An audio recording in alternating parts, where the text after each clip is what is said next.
помню. Я не всех помню. Особенно детских моих друзей. Тұрмыс құрдым ба дейді. Тұрмыс құрған жоқпын, тұрмыс құрғым келмейді пока что. Жігітім жоқ, ешкіммен араласып сөйлесіп жүрген жоқпын, поэтому пока тұрмыс құру менің ойымда жоқ. Пока что. Енді көреміз, ғашық болып қалатын болсам, әрине тұрмысқа шығам. Но осы жылы емес точно. Келесі жылы, может быть, содан кейінгі жылы, может быть.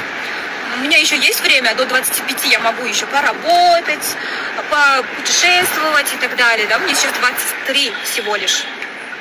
Так что я еще такая молодая. У меня вся жизнь выросла впереди довольно. Аида бақытты болуға лайықты қыз, әрдайым сұлу, абдан сұлу қырғыз елінде ушындай қыздар әрдайым бар болсын дейді. Рахмат, жаным, не деген сөзді, жан дүниені елжіреткен сөздерді айтасыз ғой, шіркин.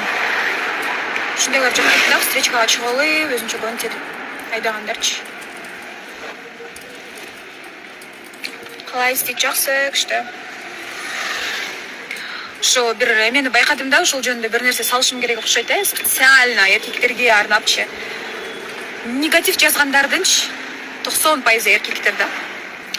Я не могу понять, чего им не хватает.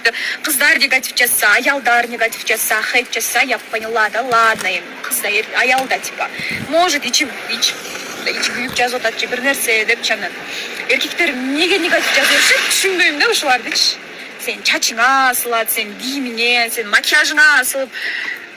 Қатынсыңар бұл сілер, ей? Шындай еркектер. Сен өтсің ана, пөтсің деп сөздеріңөрді жазып өйле.